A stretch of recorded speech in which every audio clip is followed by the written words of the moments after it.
सुदन गुरुङ काण्डले लियो नयाँ मोड।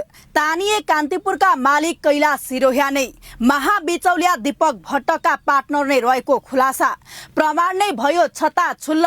सिरोहियाका छोराले नै कान्तिपुरको भण्डाफोर गर्दै गरे पद नै छाडेको घोषणा लगाए। सुदन विरुद्ध मिसन नै चलाएको आरोप। अब के होला? गृहमन्त्रीलाई राजीनामा दिन बाध्य पार्ने देशकै सबैभन्दा शक्तिशाली 12 भाइ भनेर चिनिने मध्येका एक मिडिया, तर आज त्यही मिडियाका मालिक आफै करोडौंको काण्डमा तानिएका छन्। बाबुले चलाएको मिसन पत्रकारिताको भण्डाफोर गर्दै छोराले नै पद छाडेपछि आज एउटा यस्तो रहस्य बाहिरिएको छ जसले नेपालको सिङ्गो पावर सेन्टरलाई हल्लाइदिएको छ। कुरा तत्कालीन गृहमन्त्री सुदन गुरुङको राजीनामाबाट सुरु हुन्छ। बाहिरबाट हेर्दा लाग्थ्यो कान्तिपुरले एउटा नेतालाई कारबाही गरायो, तर पर्दा पछाडिको खेल अर्कै थियो।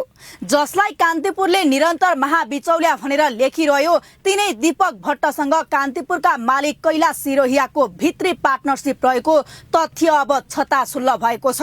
यो केवल एउटा समाचार होइन, यो मिडिया बिचौलिया र राज्य सत्ताबीचको डरलाग्दो नेक्ससको पर्दाफास हो।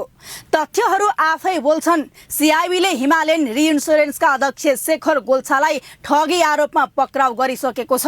तर अचम्म, त्यही कम्पनीमा कैलाश सिरोहियाको 10 लाख किता गोल्डन शेयर भेटिएको छ जसको मूल्य 10 करोड बराबर हुन्छ। अझ रोचक कुरा त के छ भने बिचौलिया भनिएका दीपक भट्टको 4.5 लाख किता शेयर छ, तर मिडिया मालिक सिरोहियाको त्यो भन्दा डबल।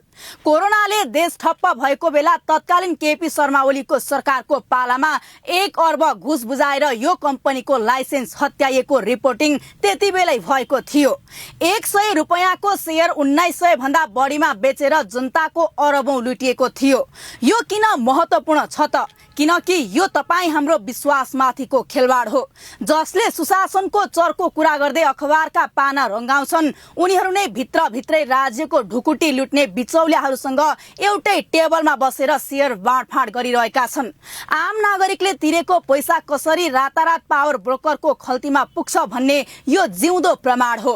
तर यहाँ सबैभन्दा ठूलो र गम्भीर प्रश्न के हो भने के गृहमन्त्री सुदन गुरुङलाई यही सेटिङ मिलाउन नमान्दा शिकार बनाइएको थियो? बाहिर सुशासनको नारा, तर भित्र डिल नमिलेपछि चलाइएको मिसन।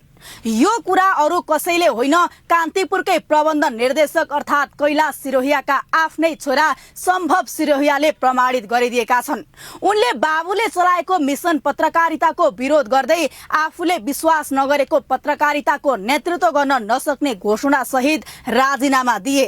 बाबुले गृहमन्त्री विरुद्ध हेडलाइन छपाउँदा छोराले लेखे यो मिसन पत्रकारिता जस्तो देखिन्छ, तर कसको मिसन हो थाहा छैन। आफ्नै बुबाको मिडिया अम्पायरमाथि छोराले नै यति ठूलो प्रश्न चिन्ह खडा गर्नु आफैमा एउटा ठूलो भूकम्प हो। यसले नेपालको समग्र शासन प्रणाली र मिडियाको डरलाग्दो तस्बिर देखाउँछ। यहाँ कोही पनि चोखो छैन।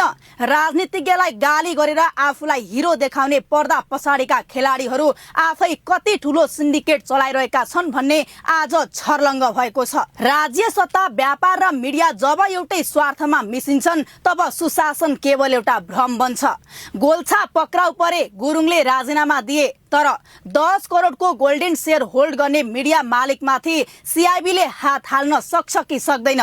छोराले नै उठाएको मिसन पत्रकारिताको पर्दा अब कसले उघार्ने?